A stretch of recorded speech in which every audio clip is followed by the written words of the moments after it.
Good morning po sa inyong lahat. Batiin muna natin ang mga katabi natin. Good morning. At mga kapatid, Biyernes muli, araw ng ating maigting na pagmamahal sa ating mahal na pong Jesus Nazareno.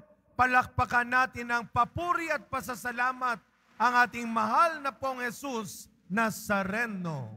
At tayo po ay nagpapasalamat sa panibagong pagkakataon. Lord, thank you. Buhay pa ako, malakas pa ako, nakakapagbiyahe pa ako, kaya ako nandito. Amen. At tayo po ay bumabati rin sa mga kababayan, kadiboto natin na sa online, at ang mga kapatid natin galing pa sa malalayong lugar, kagaya ng ating mga kasama ngayon sa altar, kasama na kanyang mga parokyano. Wini-welcome po natin dahil susunduin nila ang imahen ng ating pong Jesus Nazareno para manatili sa kanilang parokya. Let us welcome Father Val Castillo at ng kanyang mga parokyano sa San Francisco Parish sa Binangonan, Rizal. Welcome, Father, sa Makamot, Barangay Makamot, Binangonan, Rizal. Nandito yung kanyang mga parishioners kasama niya. 3:00 ng umaga sila umalis. Siguro yung iba sa inyo rin, no? Baka nga, Father, mas maaga pa kami dahil mas malayo rin kami. Maraming salamat. Si Father ay isang Pransiskanong pari. Pag sinabing Pransiskano, syempre, ang naiisip natin si Saint Francis of Assisi. Kanyang simpleng pamumuhay, ang pagmamahal sa mahihirap. Kahapon, ang ating I-Thursday feeding program. Umabot tayo kahapon, I think yun ay pinakamalaki, pinakamarami, 446. Imagine niyo no, nung March nagsimula tayo, 65 lang. Ngayon, ang pinapakain na ho natin, kasi kahit hindi kayo nakakapunta, kasama kayo doon. Yung mga binibigay ninyong tulong, bahagi yon ng mga programa ng ating simbahan ng Quiapo. Kaya kasama kayo sa mga tumutulong at nagpapakain sa kanila. 446. Pero kahapon, niliwanag ko sa kanila, ang programang ito ay para sa mga walang bahay. Mga nakatira lang sa lansangan. May susumbong ako sa inyo. May nadiskubre kami, yung isa may paupahan pa. Hindi lang sariling bahay. Kaya nililiwanag namin, ito ay para sa mga nakatira sa kalsada. Pag sinabi nating paraffol, magdi-December na, inaabangan yung mga paraffol sa Christmas party, sa mga pakulong ng mga mall. Ano yung mga grand prize? Brand new car. Sino sa inyo ang gustong magkaroon ng sasakyan? Taas ang kamay. Nakikita kayo ng Panginoon, bahala kayo. Malay ninyo, kayo na ang susunod na manalo. Ulitin ko, walang masamang mangarap. Paano kung talagang ibigay ni Lord? Sinong gustong magkaroon ng sasakyan? Pumalakpak. Sinong gustong magkaroon ng sariling bahay? Pumalakpak. Mas malakas yun na. Mukhang yun naman ang isa sa mga pangarap daw at pangunahing pangangailangan ng tao. Sariling bahay. Nung in-interview namin kahapon yung mga pinapakain natin, yung mga umamin na may bahay, alam nyo medyo nakakalungkot yung sagot nila, Father, may bahay yung anak ko, nakikituloy lang ako. Sabi ko, edi araw-araw ka rin umuuwi. Hindi po, nakikituloy lang ako. Pinapaalis din po ako. Mga kapatid, iba yung bahay na natutuluyan sa bahay na natutulugan. Kung saan ikaw ay tanggap, ikaw ay pinahahalagahan, ikaw ay minamahal, ikaw ay nirerespeto. Yun ang hangarin natin. Huwag lang malaking bahay. Huwag lang mamahaling bahay. Minsan, huwag lang sariling bahay. Isang lugar na pahahalagahan, irerespeto ka. Kaya nga ang mga pagbasa natin ngayon tungkol sa isang lugar na kung saan pinapahalagahan natin, iniingatan natin, inaangkin natin. Sa unang pagbasa, narinig natin itong mga nagdaang araw, kahapon kung paano ang templo ginawa nilang lugar ng mga Diyos-Diyosan. Pinipilit silang sumamba sa mga Diyos-Diyosan.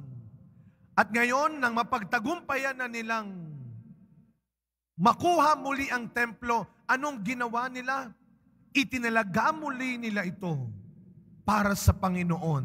Nilinis nila, inayos nila ang templo para sa Panginoon. Lagi nating tatandaan, bigyan natin ng lugar ang Diyos sa buhay natin. Kaya nga pa nagbe-bless ng bahay, ang una kong hinahanap, nasan ang altar ninyo? Nasan ang altar ninyo? Ay, Father, ayun po, sa ilalim ng hagdan, pagkaliit-liit pa. Nasan ang altar ninyo? Ay, ginagawa pa po, Father. Nasan ang altar ninyo? Ayun po, Father. Maganda. Si Santo Niño, may katabi nga lang palaka at pusa. Yung gumaganyan na pusa. At yung palakang may bariya.